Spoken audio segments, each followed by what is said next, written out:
So hello guys.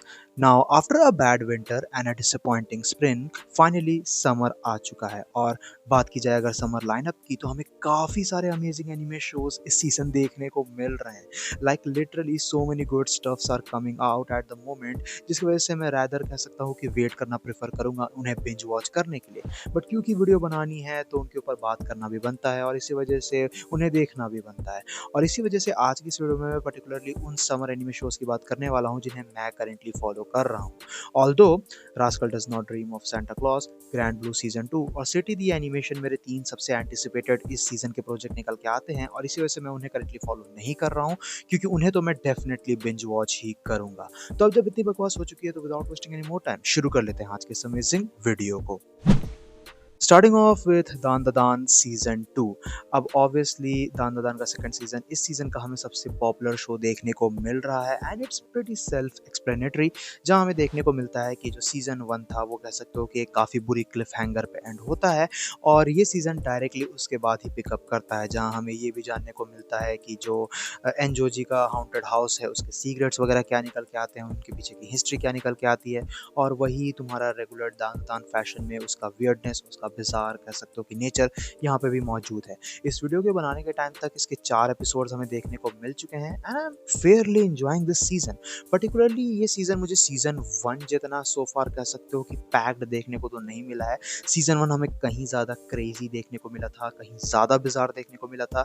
ये season उसके comparison में थोड़ा टोन डाउन है। It is still a really good season, दो कह सकते हो कि हमें कुछ काफ़ी बेहतरीन फाइट सीन्स देखने को मिले हैं। पर्टिकुलरली मैं एक्शन को उतना ज़्यादा एंजॉय नहीं करता हूँ, बट इस शो के सीन्स, इस शो के एक्शन सीन्स मुझे पर्टिकुलरली काफ़ी ज़्यादा पसंद आते हैं, जिसके साथ साथ कह सकते हो कि जो वो वियर्ड कॉमेडी हमें देखने को मिली है और जो वो कह सकते हो कि अनएक्सपेक्टेड इमोशनल एस्पेक्ट है शो का, वो भी यहाँ पे प्रेजेंट है। सो या दान दान सीजन 2 मेरे ख्याल से तुम में से हर कोई भी फॉलो कर ही रहा होगा, सो इसके ऊपर ज़्यादा बात नहीं करते हैं, नेक्स्ट शो की तरफ बढ़ते हैं।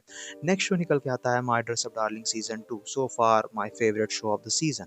अब अगर देखा जाए तो जो सीजन 1 है वो कह सकते हो कि हमें काफ़ी होलसम रूट पे एंड होते हुए नजर आया था, जिसकी वजह से तुम सीजन 2 के लिए एक्साइटेड हो जाते हो और सीजन 2 उसी के कह सकते हो कि कंटिन्यूशन के तौर पे हमें देखने को मिला है, जहां उसी फील को वो कैरी करता है, एम्ब्रेस करता है। Marin and Gojo goes on doing more cosplays and stuff और इसी तरीके से कह सकते हो कि स्टोरी कंटिन्यू होती है, जहां एज ऑफ राइट नाउ इस वीडियो को बनाने के टाइम तक इसके 3 एपिसोड्स हमें देखने को मिल चुके हैं and I just love this show. It's really cute and I love cosplay, that's why कह सकते हो कि माय ड्रेस अप डार्लिंग का सीजन 2 हमें काफ़ी ज़्यादा बेहतरीन देखने को मिला है। इसे पर्टिकुलरली मैं बहुत ही ज़्यादा एंजॉय कर रहा हूँ और उस बेसिस से अगर देखा जाए तो सरप्राइजिंगली कह सकते हो कि इस सीजन की जो एनिमेशन क्वालिटी है वो हमें और भी ज़्यादा ज़बरदस्त देखने को मिली है, कह सकते हो कि और भी ज़्यादा ग्लिटरी कलरफुल देखने को मिली है। So yeah that's actually pretty good as well, so you should definitely check it out as well. Next up we have fragrant flower blooms with dignity. Now इस शो को लेके पर्टिकुलरली मेरी काफ़ी high expectations थी and so far मुझे ये show काफ़ी ज़्यादा पसंद आया है, जहां हम फॉलो करते हैं रिंतारो और काओरुको को, जहां ये दोनों ही कह सकते हो कि डिफरेंट स्कूल्स जाते हैं और ये दोनों ही जो डिफरेंट स्कूल्स हैं वो कह सकते हो कि उनके स्टूडेंट एक दूसरे से पैशनेटली नफरत करते हैं। अब होता यह है कि बेसिकली ये दोनों ही कैरेक्टर्स दोस्त बन जाते हैं and then they try to get themself out of their shells, जो कह सकते हो कि इनके स्कूल की वजह से इनके ऊपर आता है और उससे रिलेटेड कह सकते हो कि साथ साथ हमें ये भी देखने को मिलता है कि जो इनके पर्सनल प्रॉब्लम्स हैं उनसे ये किस तरीके से डील करते हैं। So it's your classic slice of life romance drama और इस वीडियो को बनाने के टाइम तक इसके भी 3 एपिसोड्स हमें देखने को मिल चुके हैं and so far it's great. Basically अगर देखा जाए तो फ्रेग्रेंट फ्लावर की जो स्ट्रॉन्गेस्ट एस्पेक्ट मुझे सो फार लगी है वो है इसकी कास्ट। जो सो फार हमें जो कास्ट देखने को मिली है, जो कैरेक्टर्स देखने को मिले हैं ना, वो बहुत ही ज़्यादा बेहतरीन है। सपोर्टिंग कास्ट बहुत ही ज़्यादा बेहतरीन निकल के आती है, काफ़ी इंटरेस्टिंग कैरेक्टर्स हमें देखने को मिल जाते हैं, जिसकी वजह से despite being a romance show it feels much more like a fast paced slice of life और इसी वजह से कह सकते हो कि कुछ काफ़ी बेहतरीन मोमेंट्स हियर एंड देयर हमें देखने को मिल जाते हैं। एनिमेशन क्वालिटी भी बढ़िया है, राइटिंग सो फार काफ़ी सॉलिड निकल के आती है। सो या this is a must watch this season. Next up, let's talk about Call of the Night Season 2. Now, this show particularly has a really special place in my heart, क्योंकि अगर देखा जाए तो उसके दो मेन रीजंस निकल के आते हैं। पहला, आई लव वैम्पायर्स और दूसरा, I have crippling insomnia ever since I was like 13। तो उस बेसिस पे अगर देखा जाए तो नेचुरली सीजन 1 मुझे काफ़ी ज़्यादा पसंद आया था। उसको मैंने मल्टीपल वीडियोज़ में भी डिस्कस किया है। It's a no brainer. अगर स्टोरी की अगर बात की जाए तो it picks up right after season 1। हमने देखा था कि किस तरीके से को और नाज़ुना बेसिकली मोर प्रोग्रेस करते हैं अपने इस होल नाइट लाइफ की चीज़ को लेके। किस तरीके से को कह सकते हो कि एक वैम्पायर बनना चाहता है जल्द से जल्द। लेकिन उन सब के साथ-साथ हमें ये भी देखने को मिलता है ना कि एक अननेचुरल सी चीज़ यहाँ पे अराइज़ होती है, जहाँ वैम्पायर्स की वीकनेस के बारे में हमें जानने को मिलता है। जो चीज़ कह सकते हो कि इस शो के पर्टिकुलरली इस सीज़न के अंदर जो स्टेक्स हैं उसे अचानक से बढ़ा देती है। काफ़ी ड्रामेटिक हमें देखने को मिल रहा है ये सीज़न। और अगर देखा जाए तो इस वीडियो को बनाने के टाइम तक इसके भी 3 एपिसोड्स आ चुके हैं and it's just the vibe man. Although मैं ये तो ज़रूर कहूँगा कि यहाँ पे सिर्फ स्टाइल नहीं है, सब्सटेंस भी इंक्रीज़ होते हुए हमें नज़र आया है। कह सकते हो कि जो ड्रामा का एस्पेक्ट है, अगेन मैं ये चीज़ मेंशन की पहले भी कि वो कह सकते हो कि हमें इंक्रीज़ होते हुए नज़र आता है इस सीज़न के अंदर। सो मैं तो ये कहूँगा कि among all the shows I am gonna discuss right now, this is the one you should definitely wait for it to come out. जहाँ पे बेसिकली अगर देखा जाए तो इसके अंदर क्योंकि हमें हाई स्टेक्स देखने को मिल रहे हैं सो फार, कैरेक्टर्स के बैकग्राउंड के बारे में हमें जानने को मिलेगा, कुछ फ्लैशबैक्स वगैरह देखने को मिलेंगे, बैक स्टोरी देखने को मिलेगी एंड प्रोबेबली कह सकते हो कि ये सीज़न थोड़ा ज़्यादा सीरियस होने वाला है। सो या इसे बिंज वॉच करना ही वर्थ इट निकल के आएगा। Next up, we have The Summer Hikaru Died. Oh boy, probably the most unnerving show of the season. जहाँ बेसिकली हम फॉलो करते हैं योशिकी और हिकारू को। ये दोनों ही बचपन से बेस्ट फ्रेंड्स रहे हैं और ये लोग एक स्मॉल विलेज में रहते हैं। अब एक बार होता ये है कि हिकारू जो है वो बेसिकली डिसअपियर हो जाता है माउंटेन्स में जाने के बाद। जिसके बाद जब वो वापस आता है then he wasn't him anymore. वो वहाँ गाँव के हर लोगों को ये तो लगता ही है कि हिकारू वही है, बट उसके बेस्ट फ्रेंड को ये चीज़ रियलाइज़ हो जाती है कि हिकारू ऑलरेडी मर चुका है और ये कोई और है जो उसका रूप लिया हुआ है।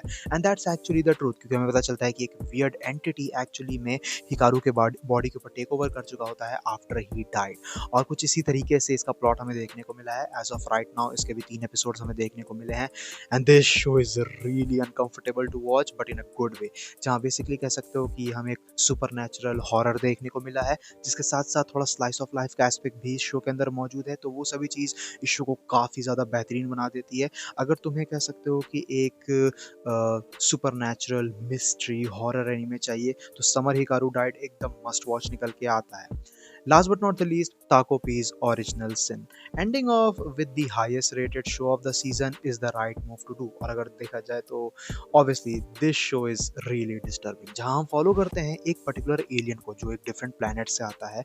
He looks like octopus squid sort of character. और उसके बाद हमें देखने को मिलता है कि he become fond of a girl name Shizuka, जहाँ बेसिकली उसकी स्माइल को प्रोटेक्ट करने के लिए वो किसी भी हद तक जा सकता है। और होता ये है कि प्रॉब्लम ये है कि शिजुका कॉन्स्टेंटली अपने कह सकते हो कि क्लासमेट्स वगैरह से लोगों से बुलीड होती रहती है।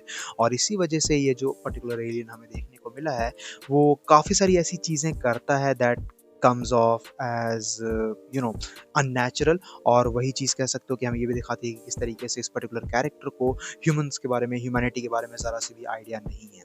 और इस वीडियो को बनाने के टाइम तक इसके 4 एपिसोड्स हमें देखने को मिल चुके हैं। This is an extremely heavy watch, जहाँ बेसिकली इस शो के अंदर हमें कह सकते हो कि सुसाइड, काफ़ी सारे डिस्टर्बिंग एलिमेंट्स और कह सकते हो कि ऑफ कोर्स बुलिंग जैसे एस्पेक्ट्स देखने को मिले हैं।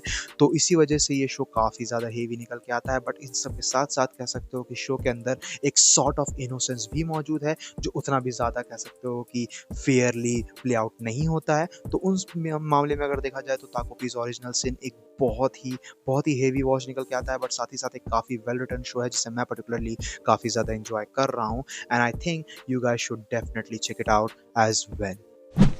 सो गाइज ये थे वो शोज़ जिन्हें अभी करंटली मैं फॉलो कर रहा हूँ। स्टार्टिंग में मैंने मेंशन किए कुछ ऐसे शोज़ जिन्हें मैं डेफिनेटली तब चेकआउट करूँगा जब उनके सारे एपिसोड्स आ जाएंगे। और इनके अलावा भी ऐसे कुछ शोज़ हैं जिनमें मैं इंटरेस्टेड तो हूँ, बट उनके भी सारे एपिसोड्स आने का ही मैं मोस्ट लाइकली वेट करूँगा। बट या नीचे कमेंट सेक्शन में बताओ कि तुम लोग करेंटली समर लाइनअप से कौन कौन शोज़ को फॉलो कर रहे हो। There is literally so many good things coming out right now कि तुम मिस आउट नहीं कर सकते। बट या वीडियो अगर पसंद आए तो वीडियो को अपना थम्स अप देना, दोस्तों के साथ शेयर करना। चैनल पे इनकेस अगर कहीं से भी नया हो तो चैनल को जरूर से सब्सक्राइब भी कर लेना। मैं मिलूंगा तुमसे ऐसे किसी नेक्स्ट वीडियो में। Till then bye, stay tuned, stay awesome.